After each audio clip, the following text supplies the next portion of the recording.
Me llamo Álvaro Domenech, tengo 68 años y he vivido casi toda mi vida en Valencia, entre libros de historia y olor a café tostado. Fui profesor universitario durante 40 años, especializado en historia europea.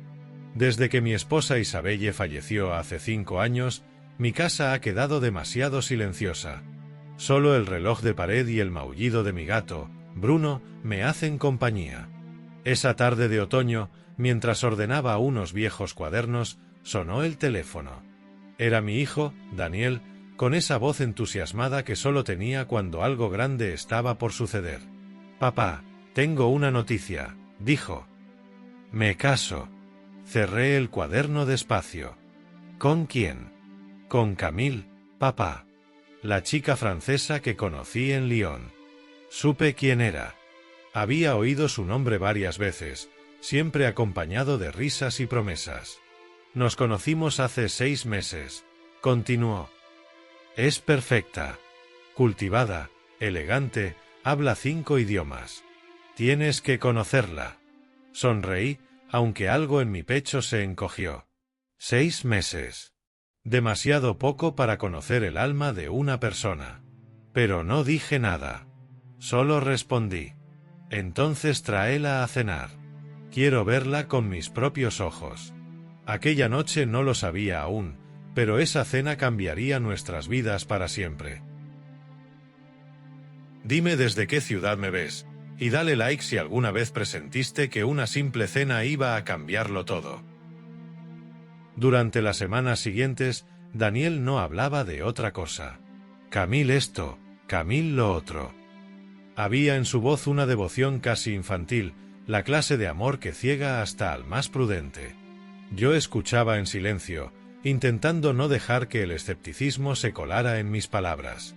Mi hijo había trabajado duro para llegar hasta donde estaba. Arquitecto, socio en un estudio que acababa de cerrar un contrato de más de 2,5 millones de euros para restaurar edificios históricos en el centro de Valencia. Era brillante, honesto y, sobre todo, confiado. Demasiado confiado. Una tarde de sábado, recibí un mensaje. «Papá, el jueves os invito a cenar. Camille quiere conocerte oficialmente». Acepté, aunque algo en mi estómago se retorció. La cena sería en el restaurante Alquería del Mar, un lugar elegante junto a la playa de la Malvarrosa, el mismo donde años atrás Isabelle y yo celebramos nuestro aniversario número 30. Lo escogieron ellos, sin saberlo. Llegué puntual. Daniel ya estaba allí, con una sonrisa enorme y un traje que le quedaba un poco grande. A su lado, Camille. Alta, delgada, con un vestido color vino y una mirada tan calculada que me recordó a una actriz ensayando su papel. Cuando me dio la mano, lo hizo con la suavidad de quien mide cada gesto. «Monsieur Domenech», dijo con acento francés perfecto. «Es un honor conocerle. Daniel me ha hablado tanto de usted».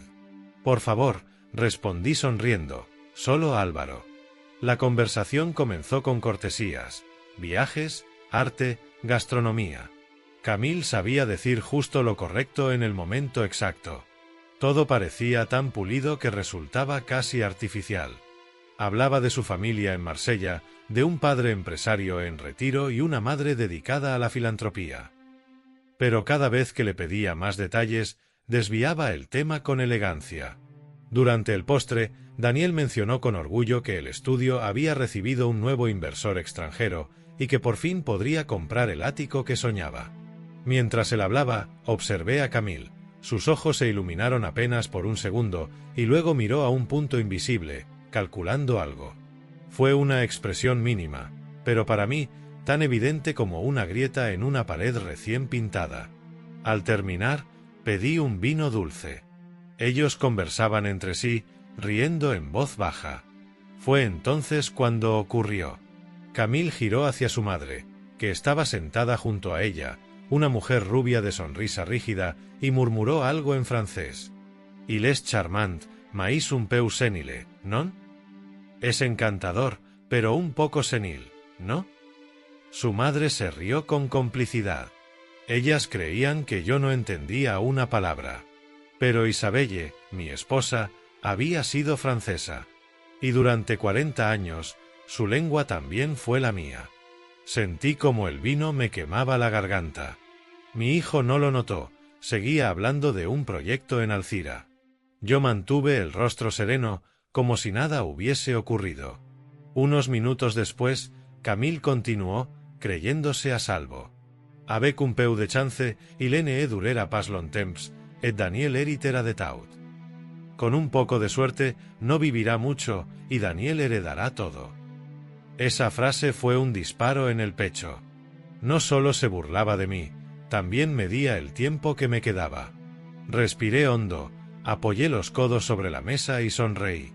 ¿Saben?, dije en francés impecable, mirándolas a ambas. Este vino es excelente. Dicen que cuanto más viejo, más valor tiene. Camille se quedó helada. Su madre bajó la vista. Daniel no entendió lo que ocurría, pero notó la tensión. La cena terminó rápido. Al despedirnos, Camille me dio 2 besos en las mejillas, fingiendo normalidad. Yo solo le devolví la sonrisa más amable que pude. Mientras los veía subir al taxi, supe 2 cosas con absoluta claridad. Primero, que aquella mujer no amaba a mi hijo. Y segundo, que acababa de declararme una guerra que pensaba ganar. Esa noche apenas dormí.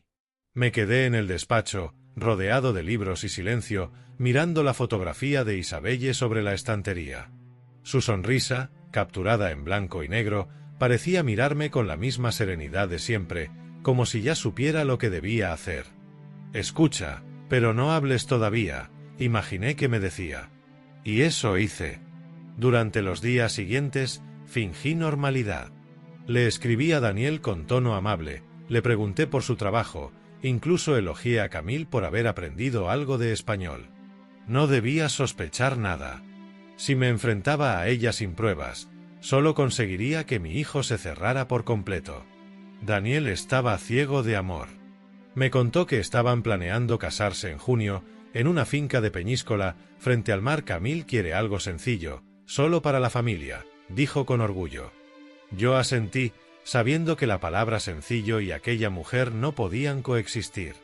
Una semana después, recibí un correo electrónico de Daniel. «Papá, ¿podrías acompañarme a ver unos presupuestos de decoración? Camille confía mucho en tu gusto». Acepté. La cita era en una boutique de lujo en el centro, un lugar donde un jarrón costaba más que mi pensión mensual. Cuando llegué, Camille ya estaba allí, revisando catálogos. Su sonrisa era perfecta, ensayada. «Álvaro», dijo, extendiéndome la mano, «qué alegría verle. Daniel me ha contado que usted tiene muy buen ojo para los detalles». «Lo intento», respondí, y tomé asiento. Durante la siguiente hora habló sin parar: flores importadas, cubertería italiana, manteles bordados. Todo con cifras absurdas.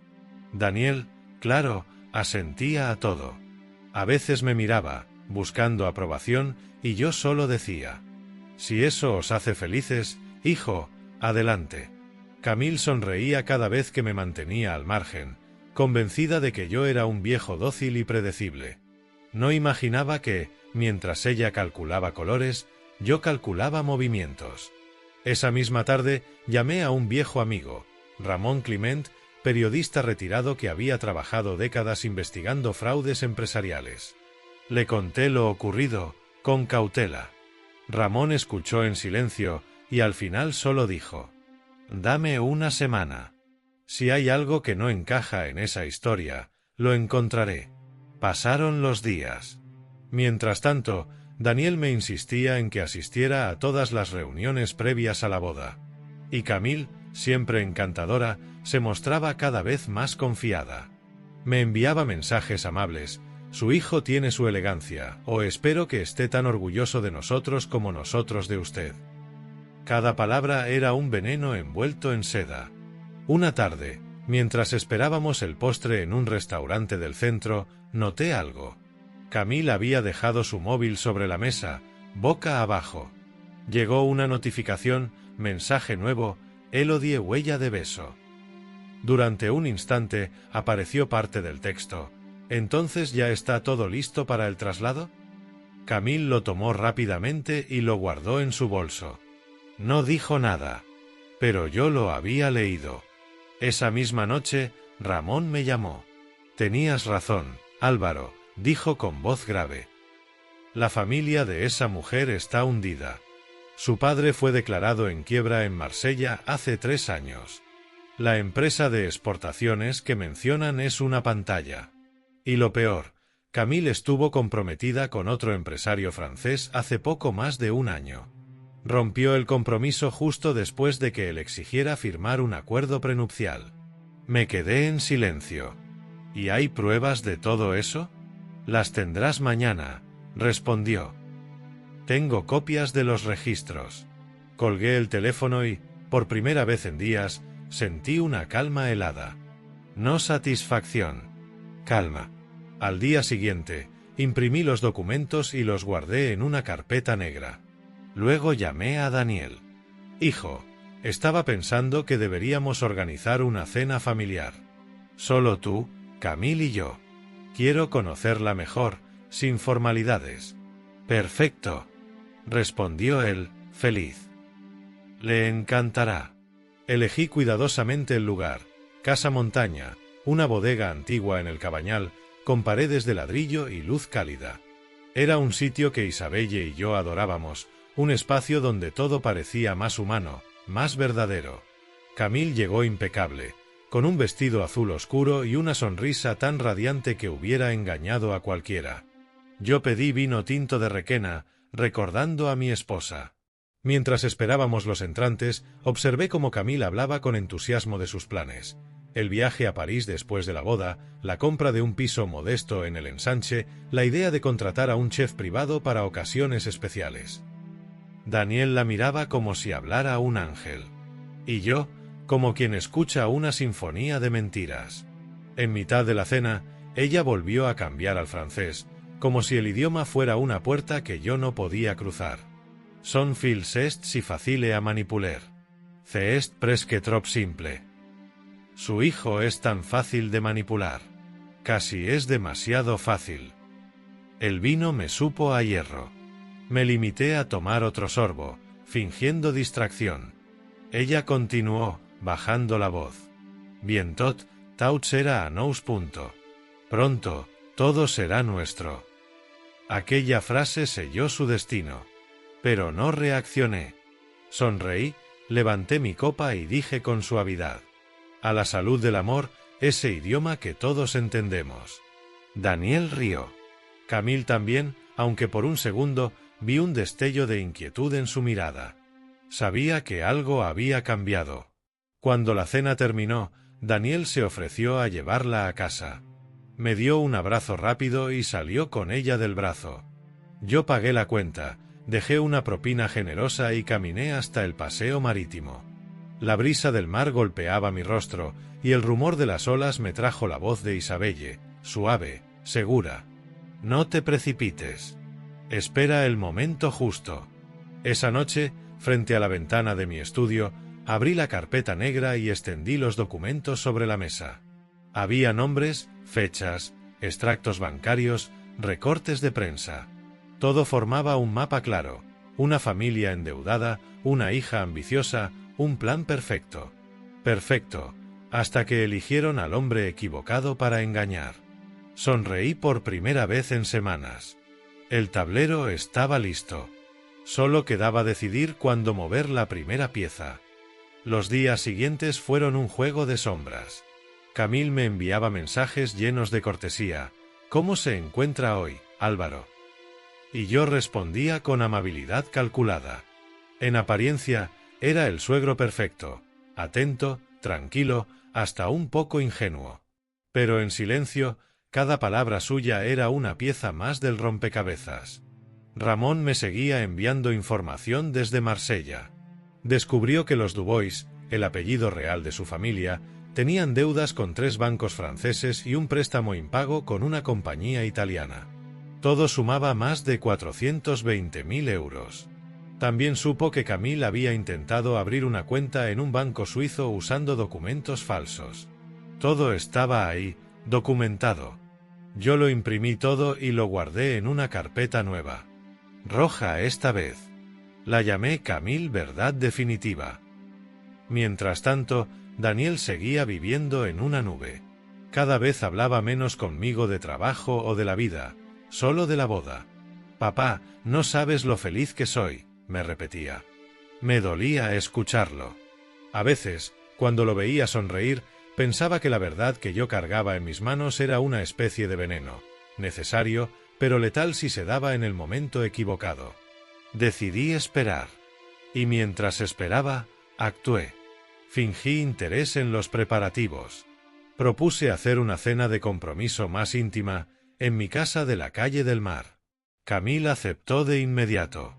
Dijo que sería una oportunidad maravillosa para fortalecer los lazos familiares. No tenía idea de que esa noche sería el comienzo de su caída. El día llegó. Preparé la mesa con cuidado, mantel blanco, copas antiguas que habían sido de Isabelle y un vino francés de los que a ella le gustaban. Ironía poética, pensé. A las 8 en punto, el timbre sonó. Daniel llegó con flores. Camille, impecable como siempre, con un vestido rojo que parecía gritar control. Traía un pastel de limón hecho por ella misma. Yo la recibí con una sonrisa. ¡Qué detalle tan bonito, Camille! Isabelle estaría encantada. Ella sonrió con fingida modestia. Espero poder parecerme a ella algún día. Las mentiras salen suaves cuando se practican lo suficiente. La cena transcurrió tranquila. Daniel hablaba con entusiasmo sobre el proyecto del estudio. Camille lo interrumpía con pequeñas caricias o frases de apoyo, como si quisiera asegurarse de que todos viéramos su amor. Pero entonces, mientras servía el postre, llegó el momento. Daniel se levantó para contestar una llamada del trabajo. Camille y yo quedamos solos.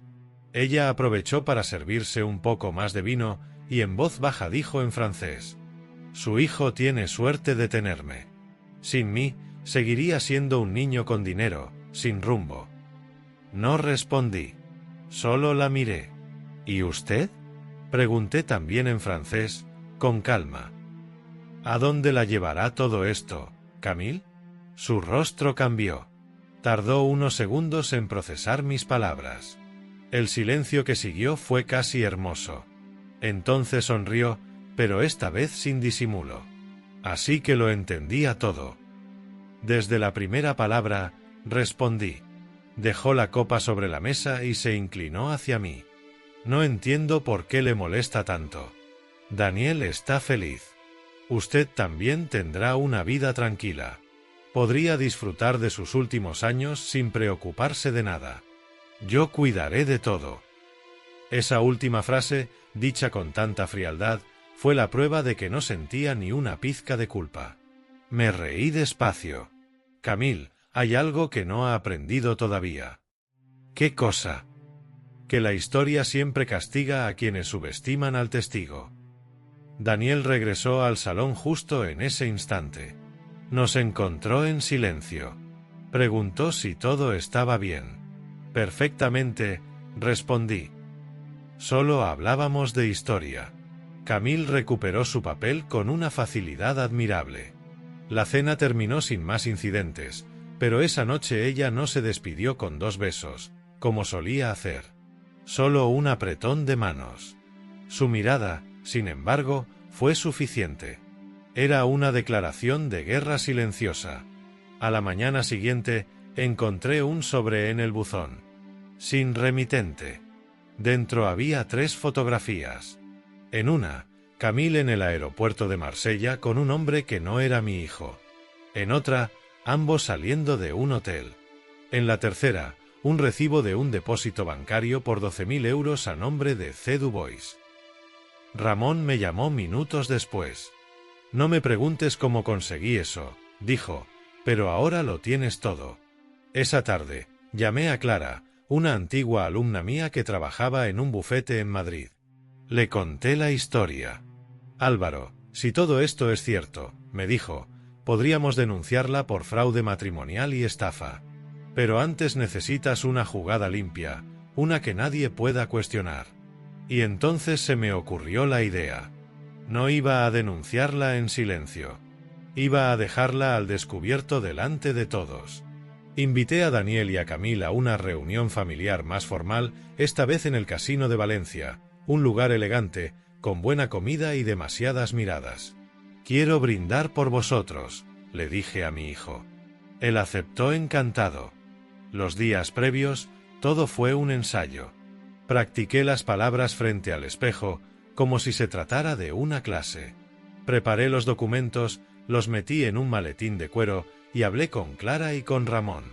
Ellos estarían allí, discretos, entre los invitados. Cuando llegó la noche, todo estaba en su sitio. El salón privado del casino estaba iluminado con luz dorada. Había música suave y una mesa larga con una decena de invitados. Algunos amigos de Daniel, un par de mis viejos colegas y, por supuesto, los protagonistas. Camille entró tomada del brazo de mi hijo, luciendo un vestido blanco perla. Sonreía, convencida de que la batalla ya estaba ganada. Daniel la presentó a todos con orgullo. Yo esperé el momento. Brindé primero por ellos, con palabras cálidas. Hablé del amor, del tiempo, de Isabelle. Los demás sonreían. Y entonces, suavemente, cambié de tono. Y ahora, dije, mirando a Camille, me gustaría contarles una pequeña historia. La sala se quedó en silencio. Camille aún sonreía, pero su mano tembló apenas sobre la copa. Una historia sobre una mujer que viajó desde otro país buscando un futuro. Decía amar a un hombre, pero en realidad amaba su dinero. Creía que nadie conocía su lengua, que nadie la entendía. Pero lo que no sabía, hice una pausa, es que el padre de ese hombre había aprendido francés de su esposa, la mujer que amó toda su vida. La sonrisa de Camille desapareció. Saqué el maletín, lo abrí despacio y saqué el primer documento. Y como todo buen profesor de historia, guardé pruebas. Nadie respiró. Yo levanté la hoja. Y comencé a leer. Camille intentó recomponerse, pero su sonrisa se quebró como un cristal. «Debe ser una confusión», dijo en voz baja, mirando a Daniel con súplica. «No sé de dónde ha sacado eso tu padre». Yo la observaba sin prisa, con la serenidad del que ya ganó una guerra que el enemigo aún cree en curso. «De registros públicos, Camille». «Los mismos donde también figura un detalle curioso», dije sacando otro folio, el intento de apertura de una cuenta en Zúrich con documentación falsa. Y una transferencia de 12.000 euros realizada por un tal Marc Legrand. Camille se quedó helada. Ese nombre la traicionó. Vi cómo su rostro se tensaba antes de poder reaccionar. Daniel me miró confundido. «Papá, ¿qué significa esto?» «Significa, hijo, que mientras tú planeabas un futuro con ella, ella ya estaba planeando otro», respondí despacio, pronunciando cada palabra con precisión quirúrgica. Hubo un silencio largo. Camille se levantó, temblando ligeramente. «Esto es una locura. No pienso permitir que me humilles de esta manera», dijo, su tono ya sin el acento dulce, sino con el filo de su verdadero carácter. «No tengo intención de humillarte, Camille», repliqué con voz grave. «Solo quiero mostrarte el valor de las palabras, cuando uno cree que nadie lo escucha». Saqué de mi maletín una grabadora pequeña. Ramón la había colocado en mi casa la noche de la última cena. Había captado perfectamente su conversación en francés. «Su hijo tiene suerte de tenerme. Sin mí seguiría siendo un niño con dinero. Y también, pronto, todo será nuestro». Al reproducir la grabación, el murmullo del salón desapareció. Se escuchaba claramente su voz, reconocible, arrogante. Daniel palideció. Camille susurró, incapaz de levantar la mirada. Ella trató de acercarse a él, pero él retrocedió. «¿Era todo mentira?», preguntó, con la voz rota. «¿Me has usado?». Camille buscó una respuesta, pero la verdad ya la había desnudado. «Yo te quería, Daniel, al principio sí, pero», intentó justificar, «las cosas se complicaron. Mi familia». «Tu familia», la interrumpí, «te enseñó bien a mentir». Saqué el último documento, una serie de mensajes impresos obtenidos por Ramón. Conversaciones con su amiga Elodie. Leí uno en voz alta. El pez ya mordió el anzuelo. El español es ingenuo, y su padre es un viejo fácil de manejar. Y otro. En unos meses todo será nuestro. Dinero, casa y apellido. Daniel se hundió en su silla, como si el suelo se abriera bajo sus pies. Yo guardé silencio. No había necesidad de decir más. El salón entero observaba aquella escena como si asistiera a un juicio moral. Camille se derrumbó. Se cubrió el rostro con las manos y comenzó a sollozar. Su máscara se desmoronaba por completo. No tenía otra opción, dijo entre lágrimas. Mi padre lo perdió todo. Necesitábamos empezar de nuevo. Me incliné hacia ella. Entonces escogiste el amor como herramienta y la mentira como idioma. Pero olvidaste que hay quienes aún entienden ambos. Ella levantó la cabeza y me miró con un odio frío. Usted lo planeó todo. Sí, respondí sin dudar. Y lo haría otra vez. En ese momento, una figura que hasta entonces había permanecido en silencio se levantó del fondo de la sala. Clara, mi antigua alumna. Vestía de negro, discreta pero firme. Soy abogada, anunció. Los documentos que ha mostrado el señor Domenech han sido verificados y notariados. Todo lo que se ha dicho aquí será remitido a las autoridades competentes. Camille la miró con incredulidad. ¿Esto es una trampa? No, dijo Clara. Esto es la verdad. Daniel se levantó tambaleante. Papá, ¿por qué no me lo dijiste antes? Lo miré con ternura y dolor. Porque no lo habrías creído. El amor es sordo cuando el corazón manda. Y tú necesitabas ver, no escuchar. El silencio volvió a caer. Solo se oía el ruido lejano de la música del casino y el murmullo del mar colándose por las ventanas. Camille, derrotada, se volvió hacia Daniel. Por favor, solo quería una oportunidad. Ya la tuviste, dijo él, con una calma que no conocía. Y la usaste para destruirnos. Ella intentó hablar, pero Clara ya había hecho una señal al personal de seguridad. Dos hombres se acercaron, amablemente, para escoltarla fuera. Camille se resistió unos segundos, luego se rindió. Antes de salir, me lanzó una última mirada, cargada de odio y vergüenza. Yo no dije nada. Solo la observé marcharse. El sonido de sus tacones alejándose fue como el eco final de una guerra ganada a fuego lento. Daniel se quedó de pie frente a la mesa vacía, el rostro desencajado. Se pasó una mano por el cabello, respirando con dificultad. Papá, murmuró, no sé qué hacer. Empieza por respirar, hijo, le dije.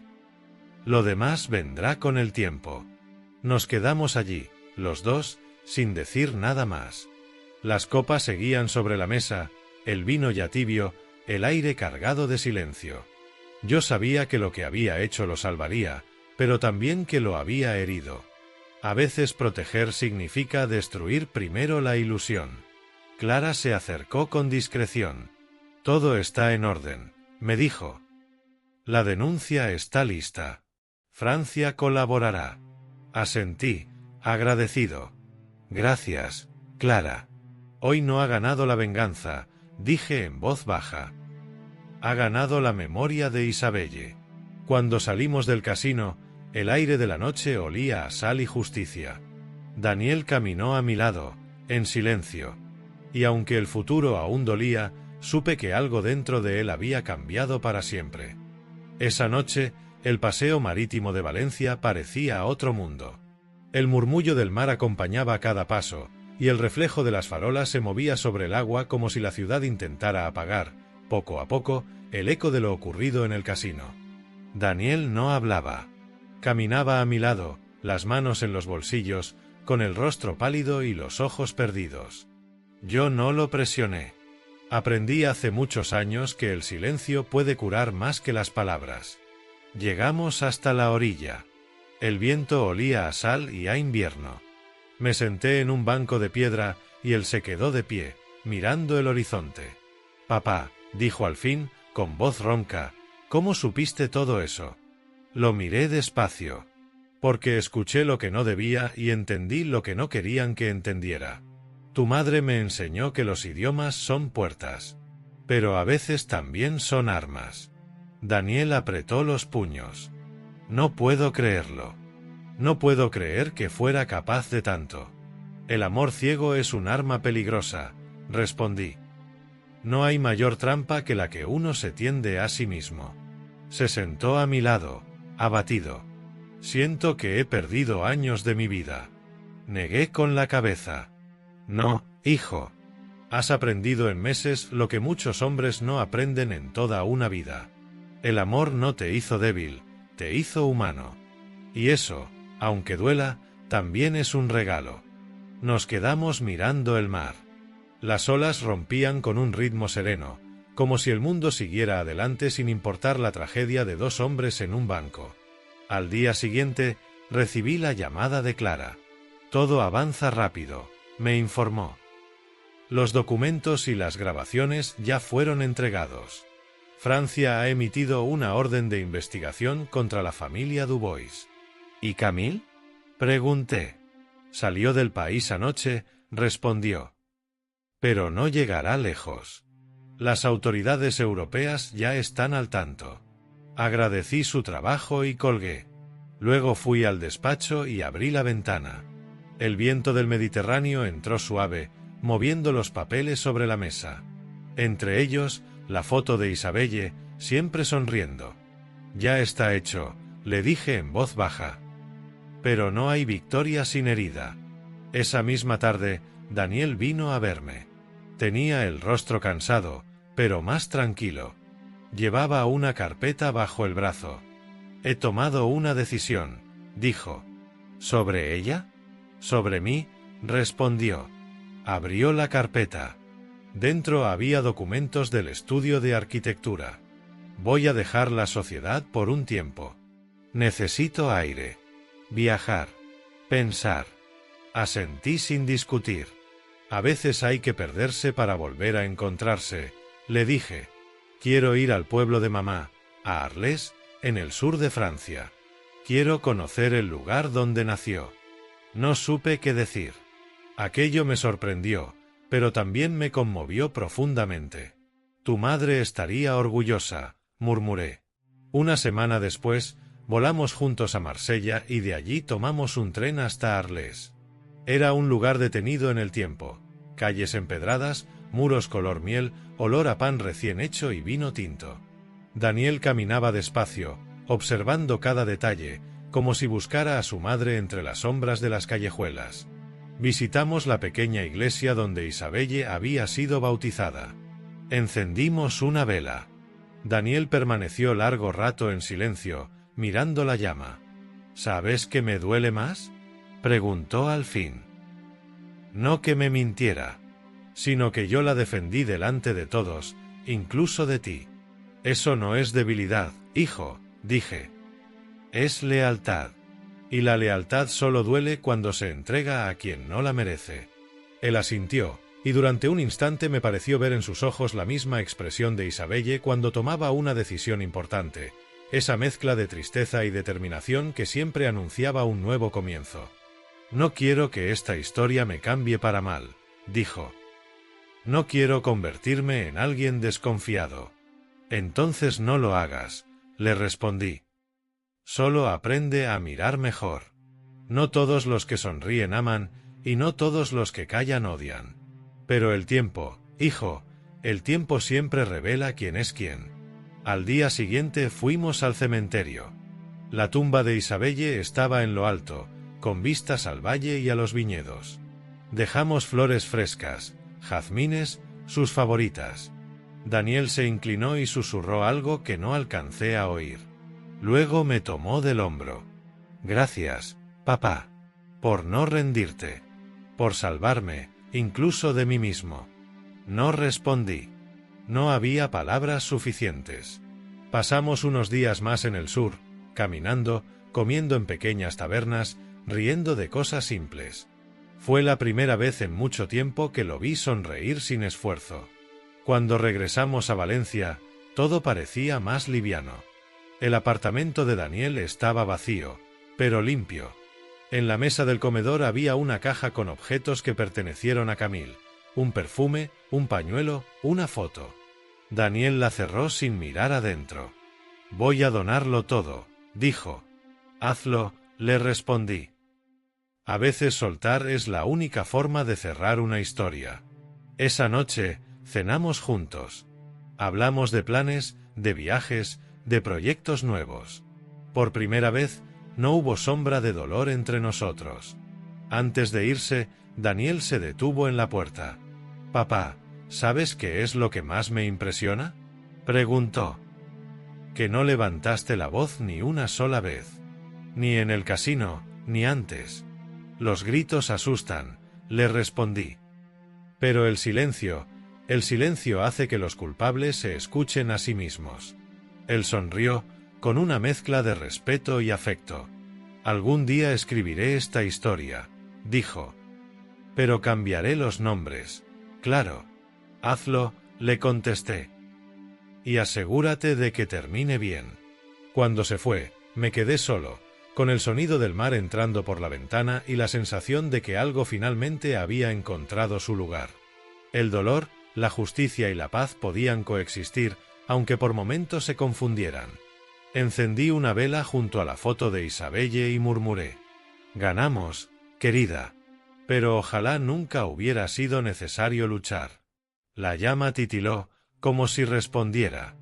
Los meses que siguieron fueron de un silencio distinto. No el de la pérdida, sino el de la reconstrucción. Daniel se volcó en el trabajo, pero ya no era el mismo. Había madurado, ganado una calma nueva, una manera de mirar que antes no tenía, la de quien ha conocido la traición y en lugar de volverse amargo, ha aprendido a distinguir el brillo falso del verdadero. Yo seguía en Valencia, dando clases particulares de historia a jóvenes del barrio. Me gustaba ver en ellos la curiosidad que el tiempo no me había robado.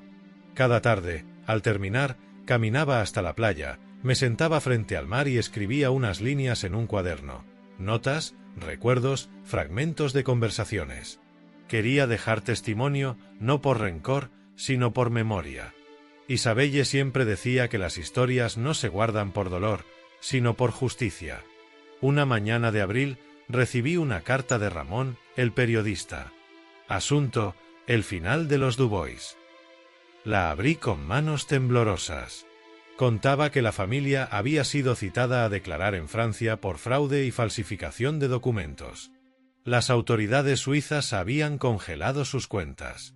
Camille, según los registros, estaba trabajando en un restaurante de Marsella bajo otro nombre. «Ha perdido todo», escribía Ramón. Dinero, reputación y, lo más importante, su poder sobre los demás. No sentí alegría. Sentí compasión o algo parecido. No hay castigo más duro que vivir sabiendo que la mentira por fin tiene rostro. Esa misma tarde, Daniel me llamó. «Papá, ¿puedo pasar a verte esta noche?», preguntó.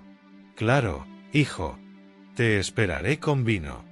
Llegó con aire tranquilo, vestido sencillo, pero con los ojos de alguien que ya no se esconde del pasado. «Vengo a contarte algo», dijo. «He decidido vender mi parte del estudio».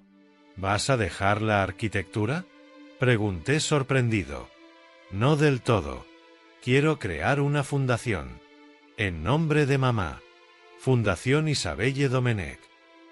Será para restaurar edificios históricos y dar becas a estudiantes sin recursos». Me quedé sin palabras. Él continuó. «Quiero que su memoria sirva para construir, no para recordar dolor».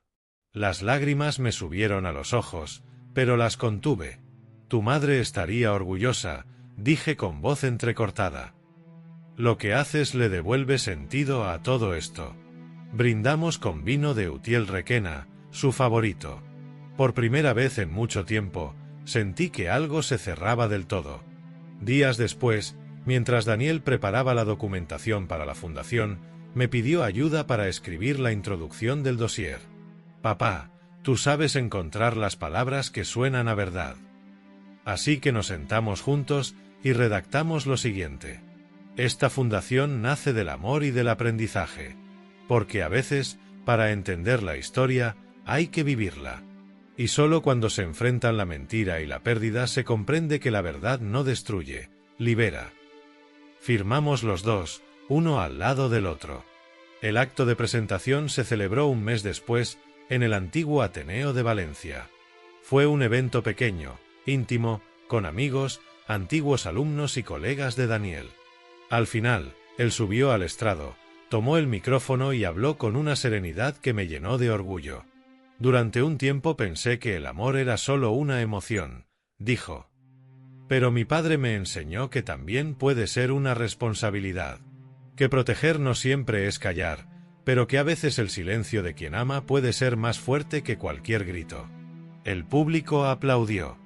Yo también, conteniendo las lágrimas. Después del acto, se me acercó una mujer joven, una periodista de cultura. Profesor Domenech, me dijo, ¿cree que la verdad siempre se impone?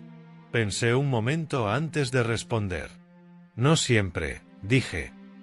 Pero cuando llega, nunca se va. Aquella frase, sin quererlo, salió publicada al día siguiente en un artículo titulado El historiador que enseñó a su hijo a escuchar el silencio. Esa noche, Daniel me llamó. ¿Lo has leído? Sí, respondí riendo. Y diría que exageran un poco. No, dijo él con voz firme. No exageran nada. Los meses pasaron. La vida se llenó de rutinas tranquilas. Yo seguía escribiendo, y él viajaba con la fundación, restaurando conventos, archivos, bibliotecas. A veces me enviaba fotos desde los lugares donde trabajaba. Una de ellas me conmovió especialmente.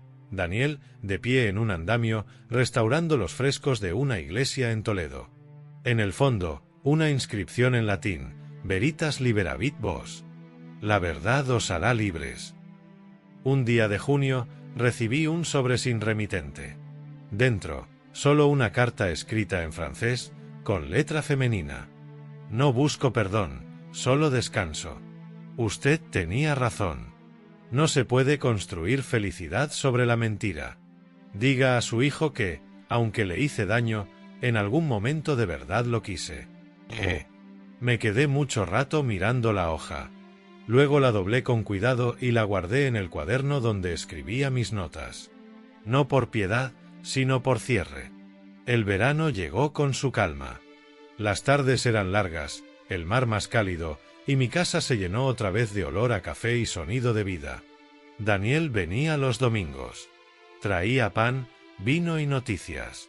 Hablábamos de todo, de arquitectura, de historia, de política, pero sobre todo, de futuro. Una de esas tardes, mientras tomábamos café en el balcón, él me miró y dijo: ¿Sabes qué me queda de todo lo que pasó, papá? ¿Qué? Que la verdad no se impone gritando. Se impone sola, cuando tiene pruebas y paciencia detrás. Sonreí. Exactamente, hijo. La mentira es rápida, pero la verdad nunca llega tarde.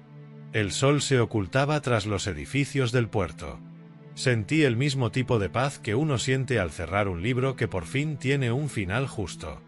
No hubo venganza, no hubo odio. Solo aprendizaje. Y supe que Isabelle, donde estuviera, sonreía. Aquel otoño llegó con una calma distinta. La ciudad olía a pan tostado y a tierra húmeda después de la lluvia. Caminaba cada mañana por el cauce del Turia, ese viejo río convertido en jardín, y pensaba en todo lo que había ocurrido. No con dolor, sino con gratitud. La vida, entendí, no te pide explicaciones, te pone a prueba hasta que aprendes la lección. Daniel había consolidado la fundación. En menos de un año ya financiaban becas para jóvenes arquitectos y restauraban una biblioteca del siglo XIX en Cuenca. A veces me pedía revisar los textos de las exposiciones. Decía que le gustaba ese tono tuyo, entre historia y cicatriz. Me hacía sonreír. Los domingos seguían siendo nuestros.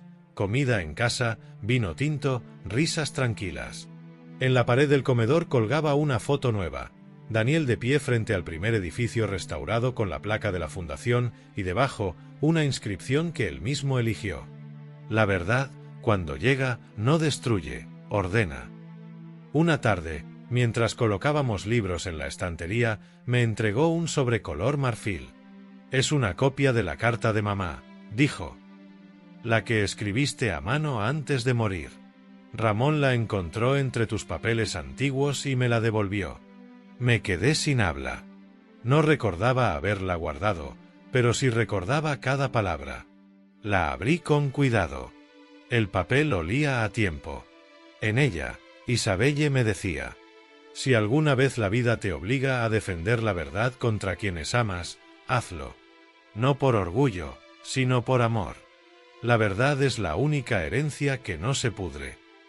Al leerla, comprendí que todo lo que había hecho, cada silencio, cada decisión calculada, incluso la frialdad en el casino, no había sido venganza. Había sido fidelidad a esa promesa. Esa noche, después de que Daniel se marchara, salí al balcón con una copa de vino. La ciudad brillaba bajo la lluvia ligera.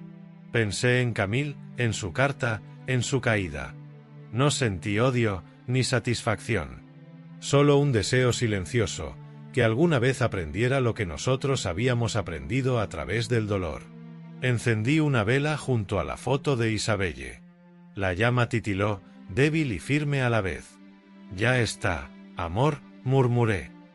«Todo está en su sitio». El viento movió las cortinas y el olor a mar entró por la ventana. Cerré los ojos y escuché los sonidos de la noche, un tranvía en la distancia, las olas rompiendo suaves, la vida continuando sin pedir permiso. Abrí mi cuaderno y escribí las últimas líneas de la historia, no para publicarla, sino para dejar constancia. Mi nuera se rió de mí creyendo que no la entendería. Pero la entendí. Y al hacerlo, entendí también a la vida. Que la lengua más peligrosa no es la que miente, sino la que subestima el silencio. Cerré el cuaderno. No había más que decir. La historia ya no era una herida, era una lección. El amor no había desaparecido, solo había cambiado de forma. Ahora vivía en la paz de mi hijo, en la obra que honraba a su madre y en la certeza de que la verdad, aunque tarde, siempre llega. Apagué la vela, respiré hondo y sonreí. El pasado por fin había hecho las paces con nosotros.